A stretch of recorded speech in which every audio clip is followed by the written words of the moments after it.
तो अभी मेरे को ये माइनर ऑन करे हुए करीबन 24 घंटे ही हुए हैं, एंड इस 24 घंटे में ये मेरे लिए ऑलमोस्ट 200 विंग्स टोकन यहाँ पर माइन कर चुका है। तो ये रहा मेरा माइनर, अभी ऑफलाइन बैठा है पिछले आधे घंटे से। थोड़ा नेटवर्क में इशू आ रहा है, एंड नेटवर्क में इशू मेरे को इसलिए आ रहा है, मुझे नहीं पता, मेरे पास एयरटेल का मैंने कनेक्शन लगवाया, इससे पहले जियो का था, एंड मुझे ना कनेक्शन में बहुत दिक्कत आ रही है। मुझे एक बार ना कमेंट करके जरूर बताना अगर आपके घर में भी एयरटेल है या जियो है तो कौन सा ज्यादा बेटर चल रहा है, क्योंकि भाई पता नहीं एयरटेल वाले के साथ क्या दिक्कत आ रही है। डेली ही भाई 2-2 3-3 घंटे के लिए बंद हो रहा है, मुझे नहीं पता क्यों, कभी कभार ज्यादा के लिए भी हो रहा है। मैं 3-4 बार कंप्लेंट भी डाल चुका हूँ इसकी।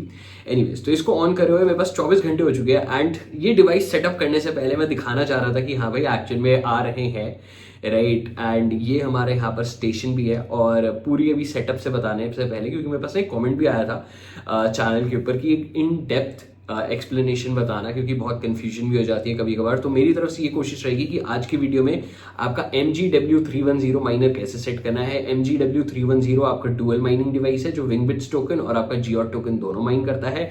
लेकिन अगर आप सिर्फ और सिर्फ विंगबिट्स का भी माइनर लेते हो MGW200 वाला, तो आप वो भी सिमिलर तरीके से ही यहाँ पर सेटअप कर सकते हो, ठीक है। दोनों में कोई डिफरेंस नहीं है, सारा मैं बताने वाला हूँ। पहले हम विंगबिट्स का देख लेंगे कि कैसे सेटअप करना है, देन हम जियोट का कर लेंगे। तो बेसिकली MGW310 कवर हो गया। और अगर आपके पास सिर्फ MGW200 वाला डिवाइस है जो कि सिर्फ विंगबिट्स टोकन माइन करेगा, तो वीडियो का सिर्फ फर्स्ट पार्ट देख लेना।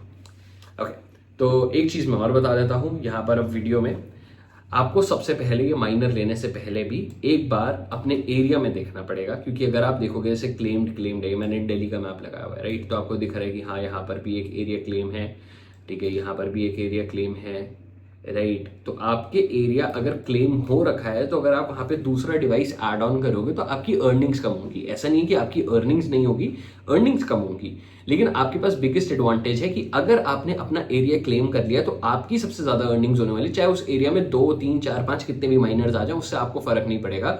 और मैंने भी इसलिए सबसे पहले अपना एरिया यहाँ पर क्लेम करा है। और अगर आपने माइनर ऑर्डर भी कर दिया ना, एरिया रिजर्व भी कर लेना, वो भी बता देता हूँ कैसे होगा, मतलब ऑफकोर्स बताने वाला हूँ। तो ये वीडियो ना मेरे को बहुत अच्छी लगी, क्योंकि एक बहुत ही बेसिक सी चीज थी, देख रहे हो, जैसे रिजर्व्ड एरिया मैप पे आ रहा है, मतलब कोई यहाँ पर अपना माइनर लगाने वाला है, अभी तक माइनर सेटअप नहीं हुआ है, ठीक है। ये ऑलरेडी क्लेम्ड एरिया है, और यहाँ पर आप देखोगे कि ये मेरा स्टेशन दिखा रहा है, योर स्टेशन क्लेम्ड। अब ये हेक्सागन ऐसे सा दिखा रहा है, ऑलमोस्ट 1 हफ्ता लगता है पूरा इसको ब्लू करने में, बट ये ऑलरेडी शायद आप खोलोगे तो आपको दिखा रहा होगा कि ये एरिया क्लेम हो चुका है। तो ये मेरा एरिया है, ये ऑलरेडी क्लेम्ड है, और ये अभी रिजर्व्ड है जहां पे अभी माइनर आने वाला है। तो इसलिए अपना माइनर खरीदने से पहले ये चीज डेफिनेटली चेकआउट कर लेना।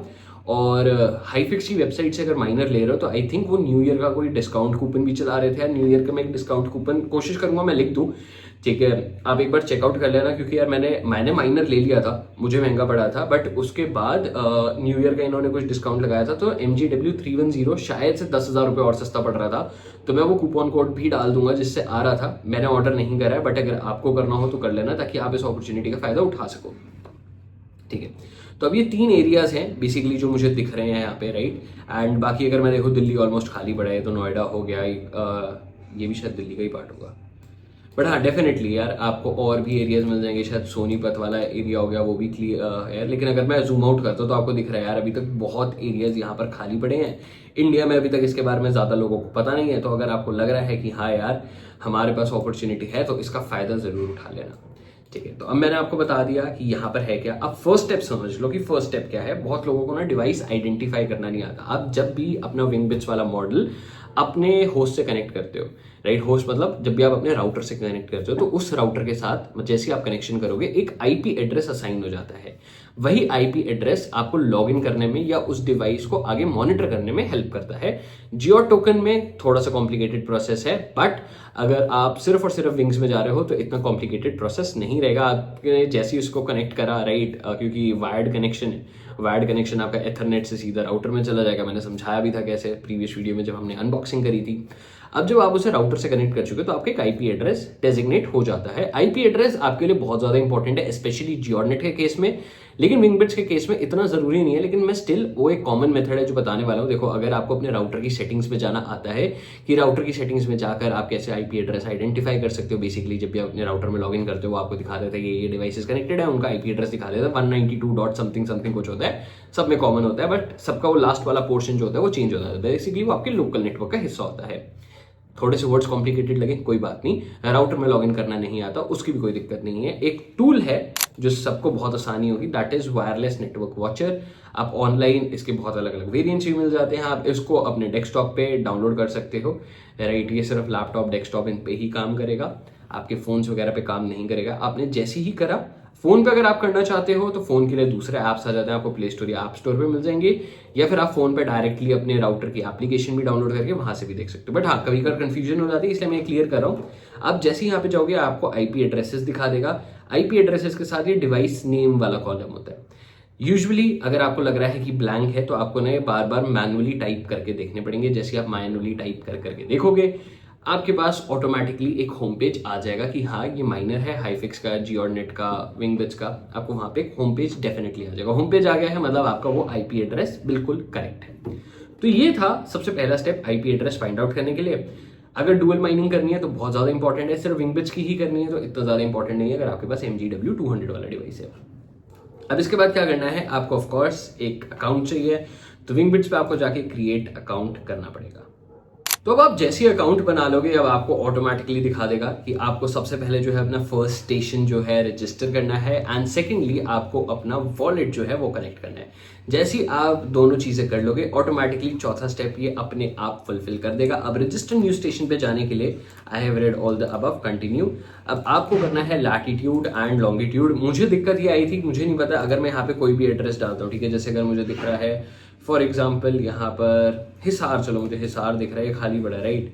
तो अगर मैं इस पे जाता हूँ ना तो पता नहीं क्यों इनकी वेबसाइट काफ़ी ज़्यादा दिक्कत दे रही थी, राइट। मतलब काफ़ी बार इसने वेबसाइट ने क्रैश मारा है, क्लैश बोलने लग रहा था, राइट। तो अब ये आपसे लॉन्गिट्यूड लैटिट्यूड मांगेगा। इसने मुझे दिखा दिया कि जैसे मैं अब हिसार में जा रहा हूँ तो ये मेरा बनेगा, राइट। मैं इसमें करता हूँ तो ये लैटिट्यूड लॉन्गिट्यूड ऑटोमेटिकली सिलेक्ट कर रहा है, तो ये आपको मैनुअली डेटा करना पड़ेगा। अब आप जैसे ही करते हो ये क्लेम, ठीक है, आप जैसे ही कंटिन्यू पे कर दोगे तो ये आपके लिए ये पर्टिकुलर जगह जो है वो रिजर्व कर देगा। अब देखो, आपने जैसे ही रिजर्व कर ली तो आपके पास ये बहुत इंपॉर्टेंट चीज है, आपके पास 2 दिन का टाइम होगा अपना स्टेशन लाइव करने के लिए।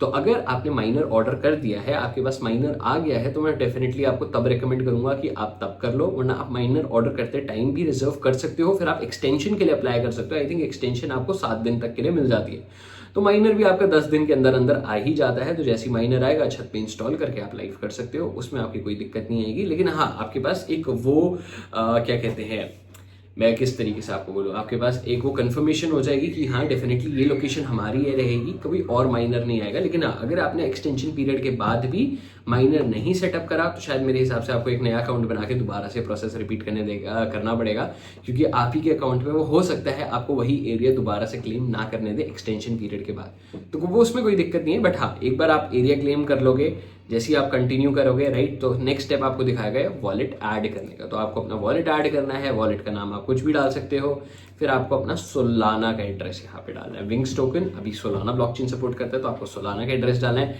मेटामास्क, फैंटम, किसी से भी आप सोलाना का एड्रेस लेकर यहाँ पर डालकर सेव कर सकते हो। अब एज सून एज आप इसको सेव कर दोगे, चौथा स्टेप आपके लिए ऑटोमेटिकली लाइव हो जाएगा। ये आपको ऑटोमेटिकली रीडायरेक्ट कर देगा डैशबोर्ड के ऊपर, ठीक है। जैसे ही आपका डैशबोर्ड आ जाएगा तो आपको दिख जाएगा हाँ ये मेरा माइनर है। आपको यहाँ पे ऑनलाइन स्टेटस शोकेस कर देगा। यहाँ पर अभी ऑफलाइन स्टेटस इसलिए शोकेस करा है क्योंकि मैंने आपको बताया जो दिक्कत आ रही है एयरटेल के साथ। तो यहाँ पर जैसे ही आप ये सारी चीजें कर लोगे, आपका यहाँ पर जो है माइनर लाइव हो जाएगा एंड वो आपके रिवॉर्ड्स आफ्टर 24 आवर्स शोकेस करने लग जाएगा। अब इसमें एक चीज और है, जितने भी आपके रिवॉर्ड्स आते हैं वो बहुत ज्यादा वेरी करते हैं एरिया टू एरिया। बहुत सारे एरियाज में अगर आप जैसे एयरपोर्ट के काफी पास हो तो आपको दिखेगा आपकी अर्निंग्स काफी बेटर होंगी as compare to different areas. तो ये आपके एरिया टू एरिया वो अर्निंग्स काफी फ्लक्चुएटेड रहती हैं, बट ऑन एवरेज मैंने देखा है 100 विंग टोकन्स आपको हर एरिया पे मिल ही रहे हैं, विच इज गुड। क्योंकि अगर आगे चल के इसकी वैल्यू लेट्स सपोज $0.1 भी होती है तो आपके दिन के $10 यहाँ पर बन जाते हैं। तो हाँ ठीक है, अभी एयर ड्रॉप है, बट ऑफकोर्स आगे चल के अगर आप ये वीडियो बाद में भी देख रहे हो तो शायद टोकन लिस्टिंग हो चुकी होगी या फिर होने ही वाली होगी। तो मैं इस चीज पे थोड़ा सा ज्यादा गैम्बल कर रहा हूँ।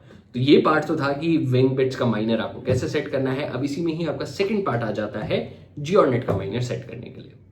तो जियोनेट का माइनर कैसे ऐड करना है, मैंने उसके ऊपर ऑलरेडी डिटेल्ड वीडियो बना रखी है। आप मैं यहाँ पर ऊपर उसको लिंक कर देता हूँ, आप डेफिनेटली वो वाली भी चेकआउट कर लेना। उसके बाद वाले स्टेप्स क्या है वो मैं एक बार आपको दोबारा बता देता हूँ। बेसिक तो चीज़ यही है कि आपको अकाउंट बनाना है। वो आईपी एड्रेस बहुत ज़्यादा इंपॉर्टेंट है, क्योंकि आप आईपी एड्रेस पे जाओगे तो डेफिनेटली वो आपसे बस एक बार डिवाइस का सीरियल नंबर मांगेगा, डिवाइस का सीरियल नंबर मांगेगा, वो डाल देना, वाईफाई की एसएसडी डाल देना, जो भी ISSD होती है, पासवर्ड डाल देना। जैसे ही आप करोगे तभी आप उसको आगे लेकर जा सकते हो, वरना बहुत लोगों को ये दिक्कत आएगी कि मेरा कनेक्टेड भी है, मुझे दिखा भी रहा है, लेकिन मैं उसे एक्सेस नहीं कर पा रहा हूँ या ऐड नहीं कर पा रहा हूँ। उसका रीजन ही यही है, पहले आपको वो स्टेप करना पड़ेगा, बेशक से वायर्ड कनेक्शन क्यों ना हो, लेकिन एक बार आपको उसको वायरलेस के लिए भी सेटअप करना पड़ेगा। 2 मिनट का टास्क है, ऑलरेडी हमने पहले भी कर रखा है, तो सेम चीज यहां पर भी होगी। लेकिन हाँ, इसमें फर्क ये होगा कि पहले जो हमारा वाईफाई वाला था कि वो अपना पहले वाईफाई सिग्नल भेजेगा, वो आपका स्टेप बेसिकली हट जाएगा। आपको डायरेक्टली जो आपने यहाँ पे नेटवर्क वॉचर से आईपी निकाली होगी, आपको डायरेक्टली वो आईपी डालनी है। आईपी आप जैसे ही डालोगे तो आपके पास वो ऑप्शन आ जाएगा। जनरली जो होता है वो 192.168.1.4 या .8 होता है, बहुत सारे में कॉमन होता है, बट हाँ आपके नेटवर्क टू नेटवर्क काफी बार वेरी कर सकता है। तो एक बार नेटवर्क वॉचर से जाकर उसकी आईपी एड्रेस निकाल लेना, बस आपको अपने वाईफाई का आईडी पासवर्ड डालना है along with the minor, nothing else. अब अगला स्टेप आपका क्या हो जाता है, आपको ऐड न्यू माइनर पे जाना है। अगर आपके पास MGW310 वाला मॉडल है तो आपके माइनर की सीरियल नंबर और माइनर की दोनों सेम होती है। तो माइनर का सीरियल नंबर एंड माइनर की डाल देना अलॉन्ग विद जो भी आप निकनेम रखना चाहते हो, और वेरिफिकेशन कोड आप जैसे ही डालोगे तो आपका वो माइनर ऐड हो जाएगा। अभी जैसे मैंने ऑलरेडी यहाँ पर एक माइनर ऐड कर लिया है एंड ये आपको दिखा भी रहा है कि टोटल एक दिन 6 घंटे हो चुके हैं, राइट। जैसे मैंने विंग बिट्स करा था तो दोनों ही सेम माइनर है, लेकिन अभी भी आप इसका देखोगे तो इसकी अर्निंग ऑलमोस्ट 0 है। उसका रीजन ये है, मेरा सेम ही लोकेशन पे एक और माइनर लगा हुआ है, तो मैं इसकी नॉर्मल जियोनेट वाले माइनर की भी लोकेशन चेंज करूंगा, ताकि दोनों माइनर्स अपने अपने एरिया पे अलग अलग अर्निंग्स यहाँ पर मुझे करके दे सके। क्योंकि अगर मैं इन्हें सेम एरिया में भी रखता हूं तो मेरे लिए बेसिकली एक ही एरिया में दूसरा माइनर ऐड हो रहा है, तो दोनों माइनर बेशक से चल रहा हो लेकिन वो मेरे लिए अर्न बराबर ही कर रहे होंगे, क्योंकि वो रिवॉर्ड स्प्लिट हो जाएंगे दोनों माइनर्स के बीच में, तो कोई सेंस नहीं बनती। अब हाँ, वीडियो यूजफुल लगी है तो फिनफर्म चैनल में अभी तक आ चुके हो, बिना लाइक करे बगैर मत जाना। कोई डाउट होता है तो नीचे टेलीग्राम चैनल की आपको लिंक मिल जाएगी, वहां पे अपने डाउट पोस्ट कर सकते हो। बाकी हाँ, डेफिनेटली मुझे लगता है यहाँ पर सारी चीज़ें मैं क्लियर कर चुका हूँ। बाकी अगर कोई भी डाउट होता है तो आप डेफिनेटली ग्रुप में पूछ सकते हो, वहाँ पर कोई ना कोई डेफिनेटली आंसर कर देगा। बाकी ऑलराइट फिनफार्मर्स, काफ़ी अच्छा लगा कनेक्ट करके। हम फिर मिलेंगे कुछ नए एपिसोड्स के साथ।